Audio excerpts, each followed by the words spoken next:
my thoughts went back to the Spider-Man movies. Now, I never got into the comic books, so the only thing I know about comics are from the movies, and I've heard people say, oh, they're not true to the whatever. I'm not here to argue that, but I want you to think about that opening scene of Spider-Man 1. And these are the Tobey Maguire Spider-Mans, okay? This is back when I'm in high school, 20 years ago. And there's this opening scene where Peter Parker, he's asking help for a guy, and the guy just kind of pushes him off, whatever, and he's kind of upset. And then later in that scene, he realizes it's the same guy who has just... I got my scenes mixed up. But he realizes that he didn't get home on time. Aunt May was really, really distraught. I mean, if you've had teenage children and they're not home on time, you're sitting up at the front porch with the light on, waiting for the headlights to come down the driveway because they're getting an earful. Because you just have a heart full, right? And Uncle Ben sits Peter down. He says, Peter, you have to understand that with great power comes great responsibility. As you're becoming a young man, a young adult, you need to recognize that you're not just a high schooler who can do what he wants. You have a responsibility to your Aunt May to keep her safe and to protect her. You have a responsibility to me as I allow you to use a vehicle and these different things. And he uses this quote, but it doesn't come from Uncle Ben. In 1908, United States President Theodore Roosevelt made a very similar statement as he wrote in the letter, responsibility should go with power. And about 100 years before that, William Lamb of the British Parliament is noted for saying, the possession of great power necessarily implies great responsibility.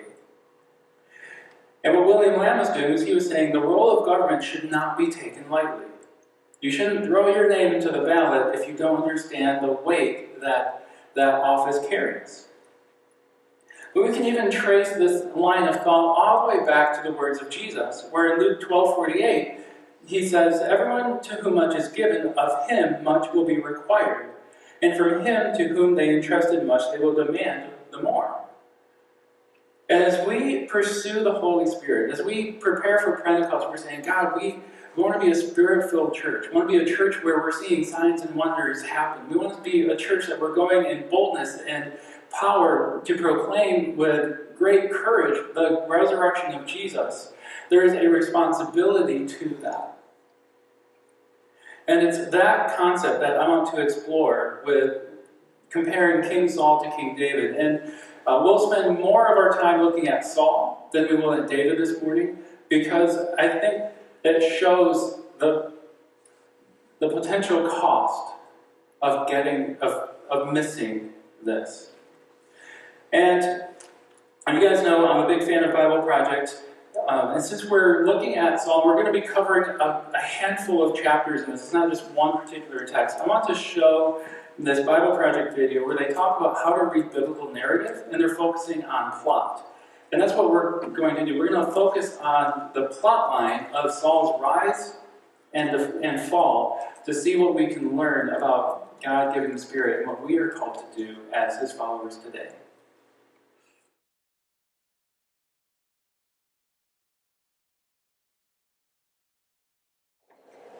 And so if we take those concepts and we apply them to the story of King Saul, we look at this, what is the conflict that the story of Saul is trying to resolve. And we see that actually coming from the end of the book of Judges. And so first, we recognize the need for a king. And it's 400 years after the Exodus. It's the end of the era of the Judges. And Judges, when you read it, it shows this constant cycle of Israel breaking covenant with God, God giving them over to their sin, they're becoming oppressed by their enemies, and then Israel cries out for deliverance, and God raises up a judge to deliver them. And it's this continuous spiral. And when you look at the track record of each successive judge, you start with Othniel, who is a pretty stand-up guy, but then you have Ehud, who does some pretty shady things, and then you start following your way down. You have Barak, who doesn't trust God, and so Deborah has to come in and do the man work. And you've got Jephthah, who makes the rash vow and ends up sacrificing his own daughter to Yahweh, which is not the character of Yahweh. Then you end up with Samson, who has completely disregarded the call of Yahweh on his life as a Nazirite. And he's drinking wine, he's touching dead things, and he's breaking all of these commands that God has given him. And it gets to the point at the end of the book of Judges where in the timeline, you jump all the way back to that first generation of Israelites in the Promised Land. And these are Moses' grandchildren, and one of them is a Levite, and he has a concubine, and they go and they steal an idol from a family, and then they go up to the tribe of Dan, and they're doing idol worship, and then the group of Israelites come and they, I'm trying to think of a rated G version of how to say it. They abuse the Levite's concubine to the point of death. And so the Levite wakes up, says, "Get up, let's go." The woman is lying dead on his doorstep, and so he hauls her home, cuts her up into 12 pieces, sends her to the tribes of Israel, and then now there's civil war between all the 11 tribes and the tribe of Benjamin, because they didn't protect the concubine. And the refrain at the end of Judges is, as we see in Judges 21:25, in those days there was no king in Israel. Everyone did what was right in his own eyes. And so if we're thinking from a literary perspective at this point, what is the problem the story has to solve? There is no king in Israel. Everyone's doing what's right in their own eyes. And so there has to be somebody to give direction to the people. There has to be somebody to model what God desires for his royal priesthood, because right now they are acting worse than the Canaanites. And if the Canaanites got thrown out of the land, and the Israelites are being worse than the Canaanites, what should happen to the Israelites? They get thrown out of the land. And so here we see there are two types of kings that get presented as an option. If we go back to Deuteronomy chapter 17, we see what a king like God should be. He's the man that God chooses. He should not amass great military strength, because who fights his battles? God does, right? He's not to amass great wealth, because who provides for him? God does. He is not to have many wives. Why? So it's not to be led astray. Okay, he's not being led astray. And in those times, marriages were often done for political reasons. And think about Solomon's story. He had 700 wives, 300 concubines, because he's trying to maneuver politically to provide political stability for the nation. But who is our firm foundation? God. So the king who is like God is the king who trusts God for protection, the king who trusts God for provision, and the king who trusts God for stability. And we read that this king in Deuteronomy 17:18-20, when this king sits on the throne of his kingdom, he shall write for himself in a book a copy of this law approved by the Levitical priests. Okay, so he's writing sentences for God. Have you guys ever been in school, gotten in trouble, and okay, you write, I will not forget my name on that paper 25 times? I had to do that in second grade. I was sitting in the hallway during recess writing, I will not forget my name on my paper 25 times, and then I found a recipe for peanut butter, which is fun. Anyway, verse 19, and it shall be with him, so his copy of the Bible shall be with him, and he shall read it all the days of his life. So he's having to write it out. Have you ever tried to write this whole thing by hand? Wouldn't that be an interesting exercise? And then once you've written it in your own handwriting, you are then reading it day after day after day after day. That you may learn to fear the Lord his God by keeping all the words of this law and these statutes by doing them. That his heart may not be lifted up above his brothers. So pause for a second. Does this sound like an earthly king? Where kings in the ancient Near East, and even in many contexts today, think that there is something uniquely special about them because they were born to the throne. And we talked about in the death and resurrection of Jesus that as they put the crown of thorns on his head, it was that sort of sun-like crown because he was saying, I am the Son of God. And they believed that the emperors and the kings in those days had some sort of genealogy that stretched back to a divine figure. And so the king or the emperor was considered a son of the gods. And yet, what God is saying is, all humans bear my image, and all humans find their origin in me. Therefore, the king is not any better than the pauper. But the king is fulfilling a particular calling to represent me to the people and to lead them in how they represent me to the nations. And so the king should not be lifted up above his brothers, or his heart may not be lifted up above his brothers, and that he may not turn aside from the commandment, either to the right hand or to the left, so that they may continue long in his kingdom, he and his children Israel. So God's choice of a king is going to be a king who represents God and who images God. He's going to do the things God did. He's going to be generous to the people. He's going to be humble before the people. He's going to seek the well-being of the orphan and the poor and the widows and the foreigners. He's going to do the things God did. That's choice one, door A. Door B is a king like the nations. In 1 Samuel 8:5, the people of Israel respond to Samuel after he has said, hey, I've been with you guys for a long time, I'm ready to retire. You got to have somebody to lead you guys because we know what happened over the past 12 judges.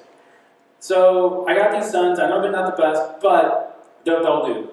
And the people say, no, your sons don't follow in your ways, they're corrupt, they're taking bribes, give us a king. But this is the kind of king they're asking for. Behold, you are old and your sons do not walk in your ways, now appoint for us a king to judge us like all the nations. A king like all the nations. And Samuel is shocked at this. He goes and runs to God. He's like, God, what? The people are asking for a king like the nations, and I understand that that's sin. I know my sons aren't the best, but they're better than the kings of the nations. God, what do we do? And God says, look, the people haven't rejected you. They've rejected me. So give them what they ask for. And this is what they ask for in 1 Samuel 8:11-18. Samuel tells the people, this is what the king who will reign over you will claim as his rights. Here's what a king like the nations will do. He will take your sons and make them serve with his chariots and horses, and they will run in front of his chariots. You guys remember the scene in X-Men 3 where there's this big final battle between all the mutants, and Magneto is sitting way in the back, he's kind of observing everything, and all these little mutants are running out, and the good guys have these like anti-mutant serum that they shoot out. It's from a movie like 20 years ago, it's okay. The quote that stands with me is Magneto looks out and he says, and that's why the pawns go first. They were sacrificial because he got to see what the tactics of the other side were, and he knew how to maneuver otherwise. The king will take our sons and make them his pawns.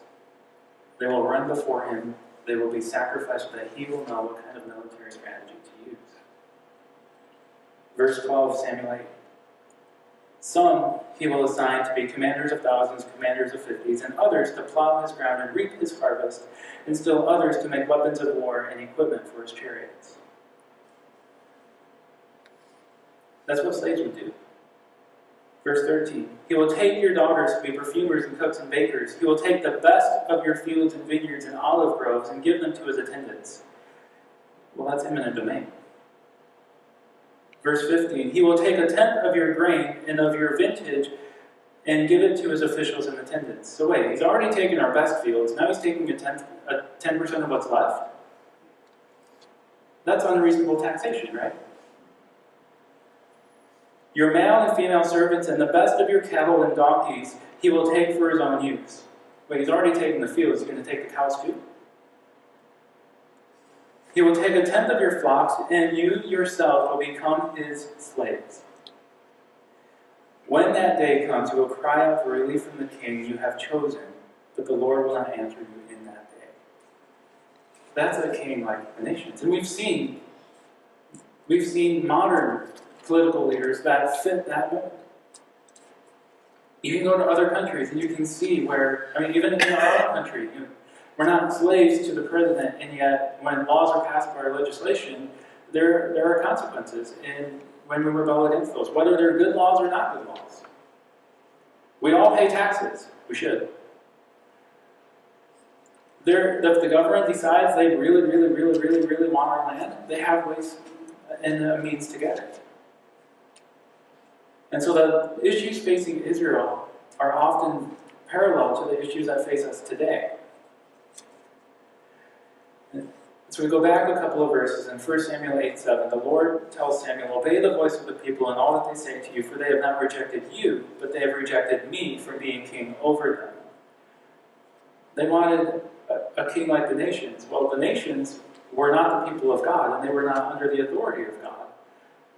So what this is really is the nation of Israel saying, we don't want God's authority. We don't trust his authority. We want to rule ourselves.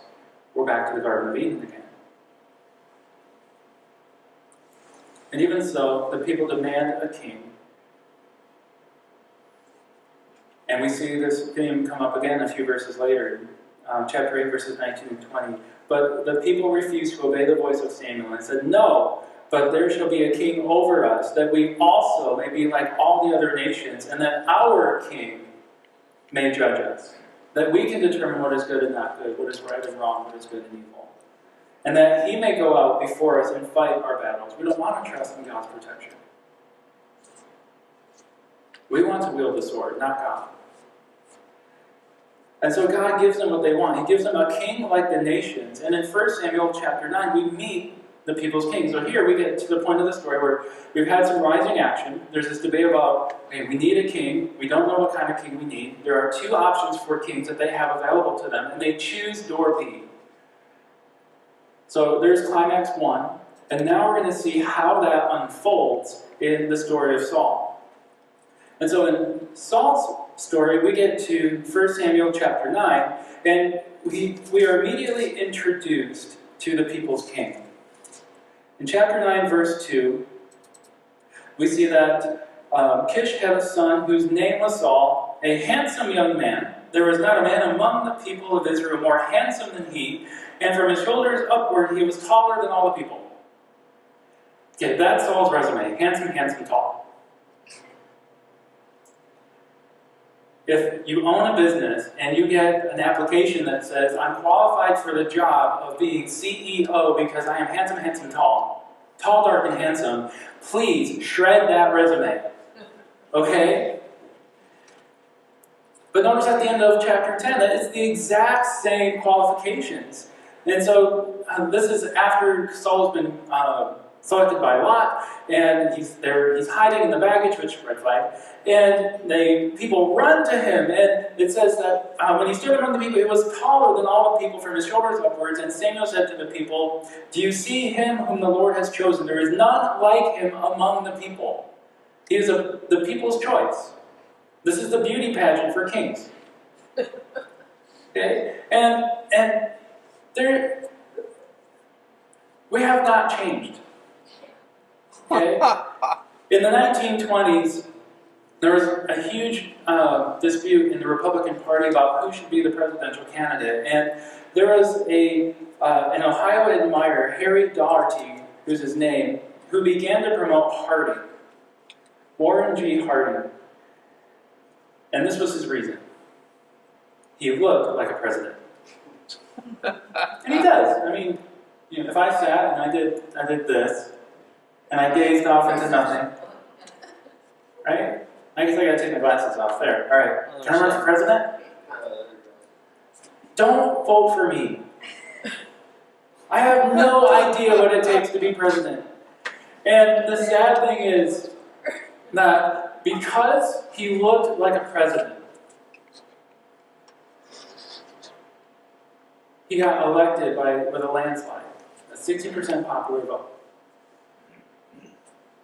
If you jump forward to the Kennedy-Nixon election, I forget what year, in the 60s somewhere, one of the things that caused Kennedy to win is this was the first election that was ever televised over national television. And Kennedy recognized the importance of image. And so he did all the makeup, just like you'd see, the newscasters are getting all their makeup done between commercials, all this stuff. And Nixon was like, nope, no makeup, no help, no nothing. And as they were televising the debates for the very first time in history, you had Kennedy that looked like he was alive and Nixon that looked like The Walking Dead. Yeah. And that was huge in the way that election went. Yeah. And that's not to exonerate Kennedy or Nixon or either, but just the way in which our physical appearance can impact how people think of us. You guys know I was a music major at Michigan State, and there were times when we'd go over to the intramural sports building and we'd play music major basketball. That's what we called it because we didn't want to call it a circus. And we were horrible. We would try to do pickup games with some of the other guys that must have been like Spartan rejects or something, and we would get clobbered, like 100 to nothing. Yes, you would. And we had one of the guys in our trombone studio who was 6'7". Okay, so me plus 7 inches. And he hated playing with us. He was like, look, guys, yeah, I'm taller than you. No, I cannot shoot a basketball. Like, I am uncoordinated. I trip over my own feet. That's why I play trombone, because I don't have the dexterity to do anything else. Like, don't ask me to play basketball. And so tall, dark, and handsome are not qualifications for the king. And yet the world will look at what is on the outside and not on the inside. And we go to the people who are taller than us and say, you must be good at basketball. I'm like, no, I'm good at trombone. Or we go to Saul and we go, hey, you look handsome. You must be really good at doing international diplomacy. No, I'm not. And one of the sad things about Warren G. Harding, when I learned about him in high school, I remember my high school textbook, this was its summary of his presidential term. My textbook summarized it this way. He was one of the least effective presidents the nation had ever had. He looked good, but he couldn't do anything worthwhile.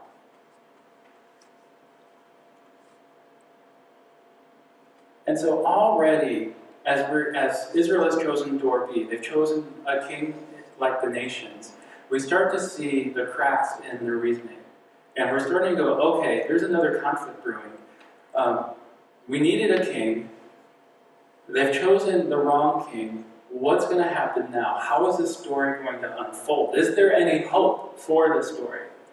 And so we continue going, and we see as in Saul's rise that he meets Samuel, and Samuel gives him some instructions, which we'll get to in a bit. But before that, it would be common in that day and age when somebody was coming into their kingship, that there would be sort of a private coronation or a private confirmation of their rule, and then there would be some sort of military exploit that would affirm that yes, we can actually, I can actually lead the nation and deliver them from their enemies, and then there would be a public confirmation.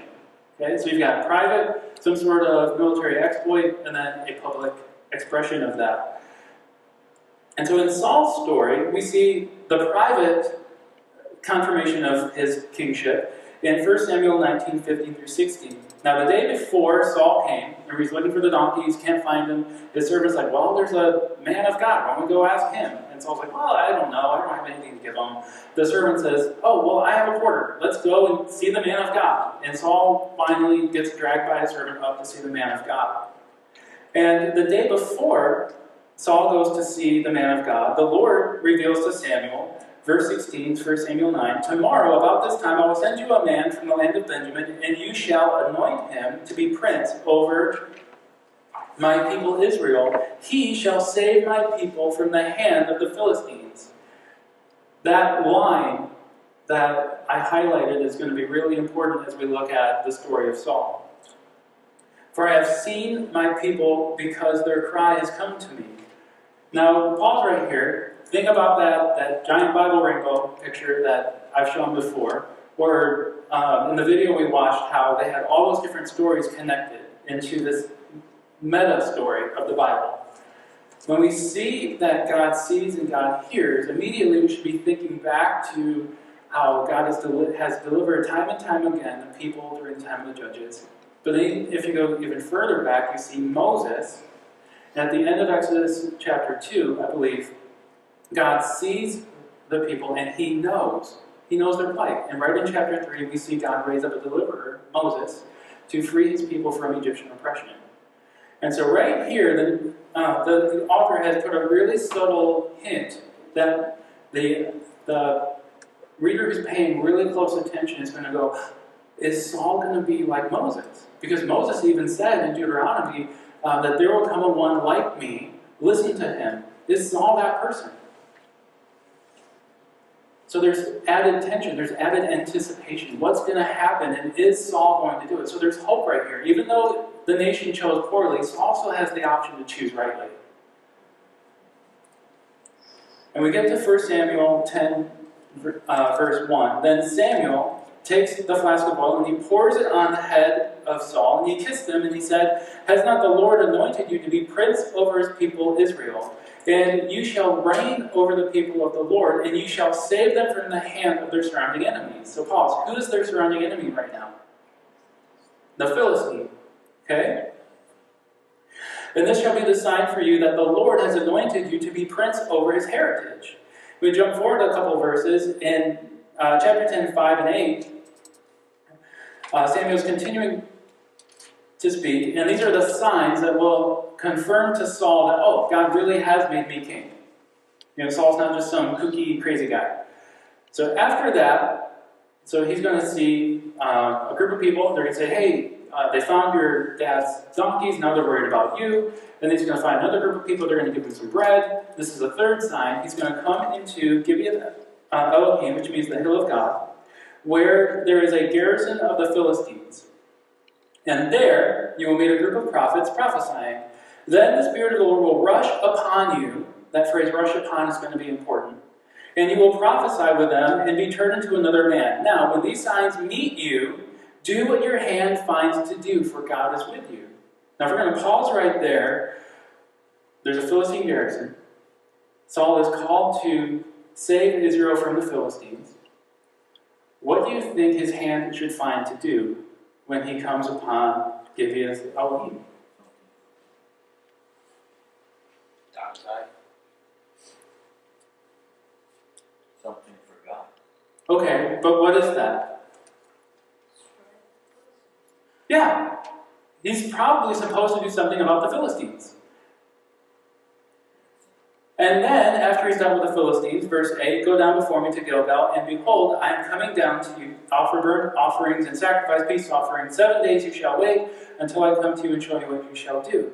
So at this point, we see, okay, God has chosen, or God has given Israel a king. There's been a private ceremony that says, here is Saul, who will be your king. Remember that they had the banquet, and there was that special piece of meat that Samuel brought out and gave to Saul.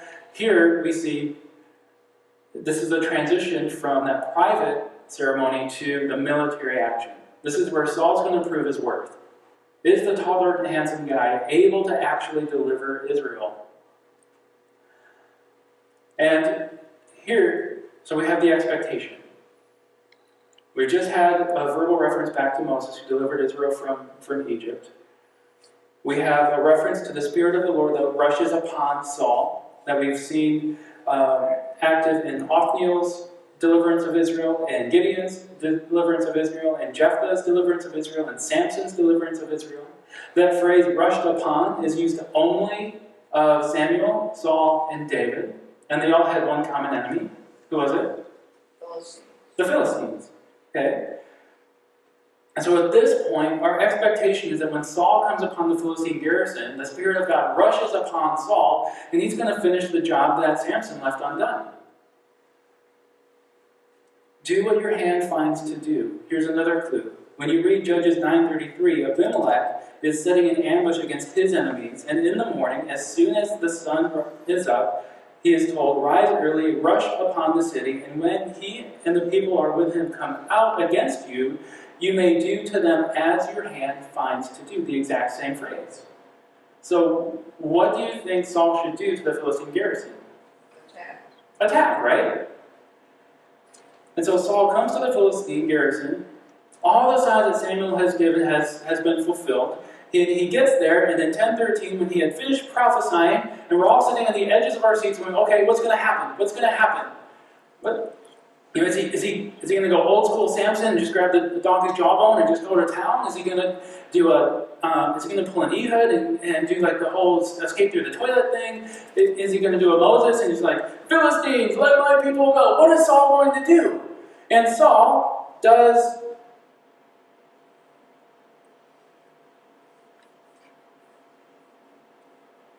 nothing. He lets all the air out of the balloon. And verse 10:13b says, when he had finished prophesying, he came to the high place. If you're reading this, I mean, this is the point where you're in the theater, and if there's a movie on, you're like taking your shoe off and chucking it at the screen. He's like, no, what are you doing? This is a horrible movie. He didn't do the thing he was supposed to do, right?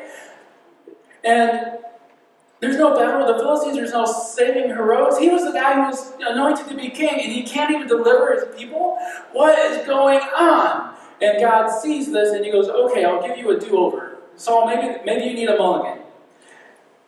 And that's why at the end of chapter 10, we see some of the Israelites, the worthless fellows, as they're called, and they're asking, how can this man save us? He didn't do anything to the Philistines. And they despise him, and they brought him no present. And yet Saul holds his tongue, and we get to 1 Samuel chapter 11, and we see his do-over, his mulligan. And again, in 11:6, the Spirit of God rushes upon Saul when he hears the words of the report from, let me find it, hold on. I forget the name of the people. The elders of Jabesh, because Nahash and the Ammonites are attacking them. But pause for a second. He's rallied 330,000 troops at this point. That's a big number. But he does it the same way, or in a way that is eerily similar to the Levite who was concubine from Judges chapter 19. He hears the report, he takes the oxen that are in front of him, and he cuts them in pieces and sends the pieces out to Israel, saying, come and join me, or you will be like these oxen. Does that sound like God's version of a king? It sounds like a fallen judge. So we've got all these spots that the author is giving us, and these subtle little references to other parts of the biblical story to paint a picture of Saul that shows he's not the king that God intended. But we still have this open-ended question of what is Saul going to do about the Philistines? And if he can deal with the Philistines and then fulfill God's command to go and wait 7 days to hear the next thing God has for him, maybe there's still hope. And so after defeating Nahash and the Ammonites, that was apparently enough to prove that Saul was worthy to deliver the people. And so Samuel reconfirms the kingship over Saul. Now we have the public ceremony in Samuel chapter 12. But notice, within this public ceremony, there is still a command to responsibility. With great power comes great responsibility. 1 Samuel 12:13-15, we read, and now, behold, the king whom you have chosen, for whom you have asked, behold, the Lord has set a king over you. Verse 14, if you will fear the Lord and serve him and obey his voice and not rebel against the commandment of the Lord. And if both you and the king who reigns over you will follow the Lord your God, it will be well. So who really is the king here? If you and the king will follow the Lord. So the Lord is still the king. He still has the ultimate authority. But if you will not obey the Lord, but rebel against the commandment of the Lord, then the hand of the Lord will be against you and against your king. After this, God gives them a sign from heaven, and the people freak out. This should bring you right back to the other parts where, in the biblical story where Israel has rebelled against God. God gives a sign, the people are freaking out about God's presence, and they're saying, you go and talk to God. Like, Samuel, you go in our stead. Remember how the Israelites did that to Moses when at the base of Mount Sinai? Like, whoa, that is a whole bunch of fire, smoke, and smoke. Moses were freaked out. You go up and talk to God. We'll stay here and hopefully won't do anything stupid. Unfortunately, they do the golden calf, which was a really stupid thing. And so after that, Samuel encourages them. This is the end of chapter 20, verses 20b through 22 and 24 and 25. Samuel says, "Don't be afraid. Yes, you've done this evil, yet do not turn aside from following the Lord. There's still hope. The people and the king can still choose to follow God. But serve the Lord with all your heart, and do not turn aside after empty things that cannot profit or deliver, for they are empty. For the Lord will not forsake his people for his great name's sake, because it has pleased the Lord to make you a people for himself." That's covenant language from Exodus 19. Verse 24. "Only fear the Lord and serve him faithfully with all your heart." With all your what? Heart. With all your heart. "For consider what great things he has done for you. But if you still do wickedly, you shall be swept away, both you and your king." Saul is confirmed king, and there's the charge now to pursue God with all his heart. And we get to 1 Samuel 13. This is where we start to see Saul's fall, and it's where he's dealing with the Philistines again. And we get some more cracks in Saul's armor. 1 Samuel 13:3, Jonathan defeats the Philistine garrison. So, yes, the Philistine garrison is defeated, and yes, Saul's family did it, but Saul didn't do it. And right after this, we see Saul going to Gilgal, and he's waiting for 7 days, and the entire army is trembling. He's only got 600 people with him. Now, I don't know how you go from 330,000 in Samuel chapter 11 to 600 in 1 Samuel chapter 13, but something happened. Not only that, the Israelites are scared because the Philistines have now amassed their entire army, 30,000 chariots and countless numbers of foot soldiers. So the Israelites are hiding in the rocks and the crags. They're even jumping into tombs, and that was unclean. You're not supposed to do that. If we're going to the local cemetery to get away from somebody, we're scared, right? If we're digging up the caskets because we're scared, that's really, really bad. Like Canada has come or something. I don't know. Sorry, Canadians. We love you. And Saul is there in chapter 13. He's waiting the 7 days. And Samuel seems like he's late. And Saul's looking around at all the people, and they're starting to run away from him. And Saul has a choice to make. Am I a king after God's heart, or am I a king after the people's heart? And sadly, Saul chooses to be a king after the people's heart. And he says, "Bring me the sacrifices, I will do it." This is just another instance where Saul has not been sensitive to or obedient to the words of Yahweh. He was hesitant to go see the man of God in chapter 9. He didn't fulfill the command of God in chapter 10. He's resorting to judge-like tactics in chapter 11. There's the charge to follow God, to obey his commandments, to do the words that God has said in chapter 12, and yet he won't wait for the prophet in chapter 13. And this is one upon whom the Spirit of God rushed.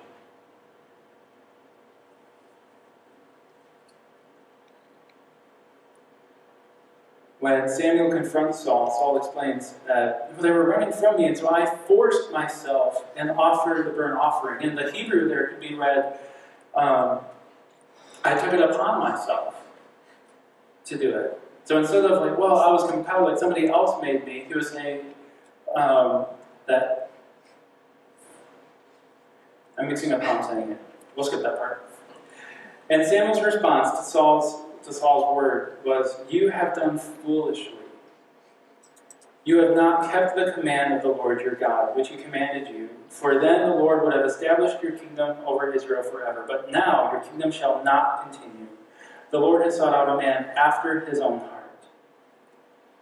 Remember we highlighted the words, "Follow the Lord with all your heart" from chapter 20, or chapter 12. And here we see Saul not following and obeying the Lord. And so God is going to seek a king after his own heart. And after this, it's all downhill for Saul.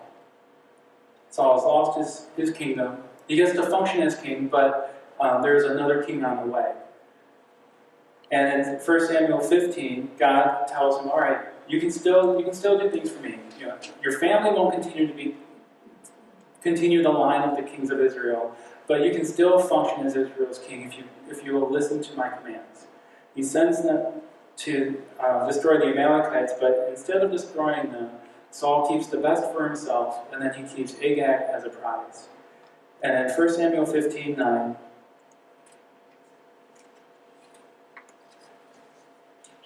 we're told, Saul and the people spared Agag the king and the best of the sheep and of the oxen and of the fattened calves and the lambs and all that was good, and would not utterly destroy them. All that was despised and worthless they devoted to destruction. And that phrase, devoted to destruction, is devoted to the Lord. They were the Lord's portion. So, imagine you're standing before the king, and you're giving him a gift, and you reach into your pocket, and you feel, okay, I've got a silver dollar, okay, I've got a $100 bill, oh wait, there's some pocket money. And you pull out the pocket money, and you give that to the king as his gift. How's the king going to feel? Okay? You've just dishonored the king with that gift. And that's essentially what Saul was doing. He was saying, I'm not recognizing God as my king. And instead, I'm going to take the splendor and the spoil for myself. Actually, there are a lot of verbal parallels to the story of Achan in the book of Joshua, where he took of the devoted things, he hid them in his tent, and then they go out to the battle of Ai, and Israel is soundly defeated because of Achan's sin. There are a lot of parallels between Achan's story and Saul's story here. After Saul tries to rationalize his disobedience, Samuel says in 1 Samuel 15:22-23, has the Lord as great delight in burnt offerings and sacrifices as in obeying the voice of the Lord? Behold, to obey is better than sacrifice, and to listen than the fat of rams. For rebellion is as the sin of divination, and presumption is as iniquity and idolatry. Because you've rejected the word of the Lord, he has also rejected you from being king. So a king like the nations has failed. That cannot be the solution for the problems that we face, the problems that Israel faced. Instead, we need God's king. We need a king after God's heart.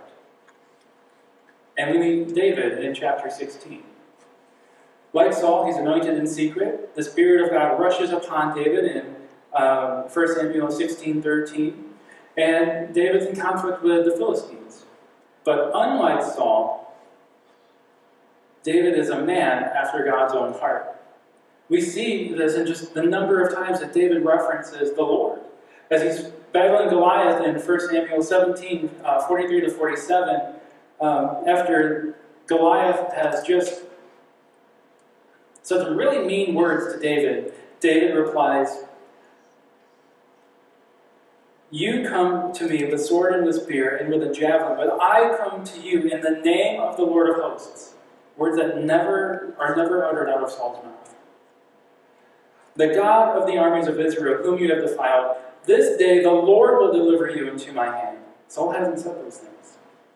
And I will strike you down and cut you off your head. And I will give the dead bodies and the host of the Philistines this day to the birds of the air and to the wild beasts of the earth, and all the earth may know that there is a God in Israel. And that all this assembly may know that the Lord saves, not with spear or sword, for the battle is the Lord's, and he will give you into our hand. David is a man after God's heart. He gives all credit to God. He gives all his trust to God. He goes and he seeks God's way. As Amanda and I were talking about this last night, Goliath thought he was going to Goliath thought he was going to a knife fight, and David shows up with a sniper rifle. I'm sorry, if I'm waving my pocket knife around, I am at a severe disadvantage when you can pick me off at 300 yards.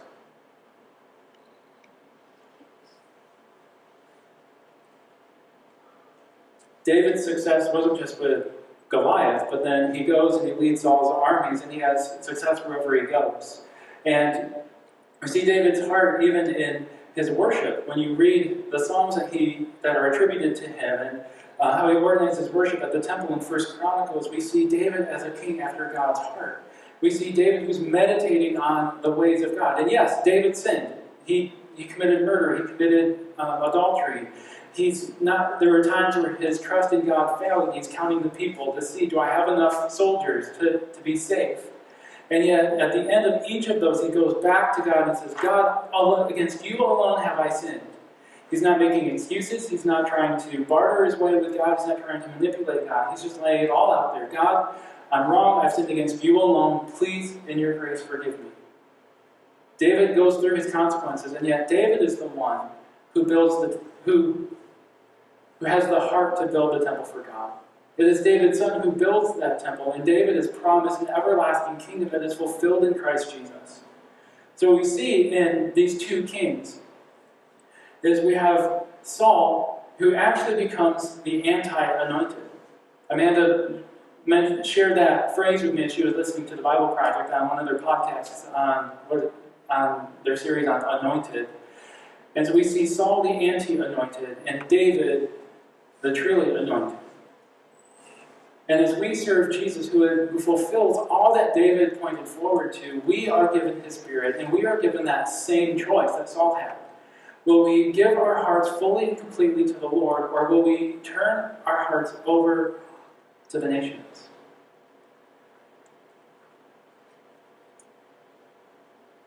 It is out of our hearts, Mark writes,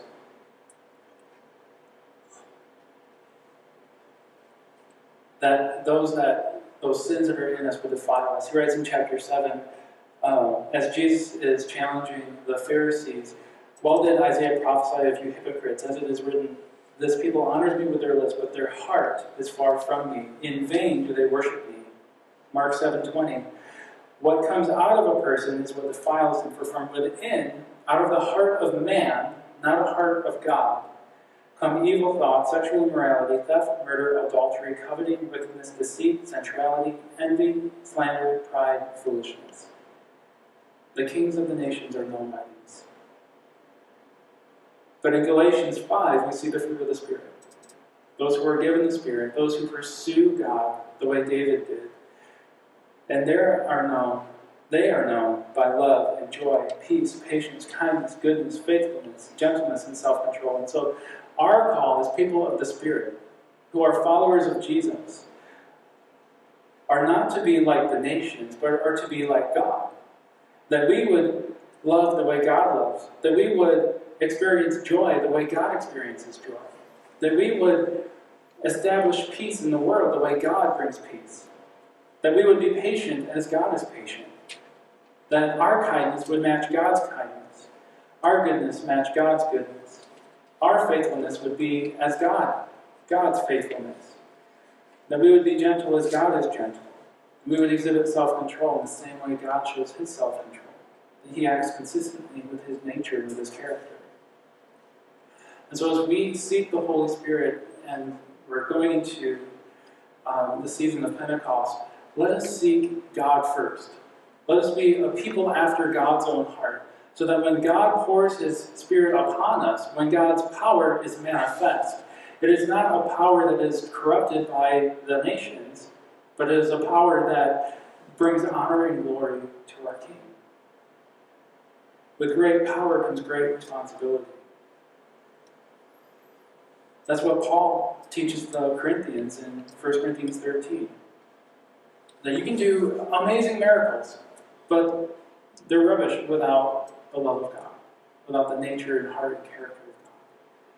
You can speak great truths and have phenomenal wisdom and proclaim incredible oracles, but without the love of God, it's foolishness. It's rubbish. You can flush it down the toilet because you've not imaged God. You can sacrifice everything that you have, even your own bodies, into death, and yet it is worthless if you haven't got love. If we don't image the love and the nature and the character of God, which is what the Spirit has been given to us to accomplish. The re-imaging of God to the world. So, Father, with that, we seek you. And we ask, Lord, for more of your Spirit. God, we ask that you would guard our hearts against the desire for power, the desire for signs and wonders, the desire for miraculous works, that we would instead desire you, that we would desire your character. God, that we would desire to love as you love, and to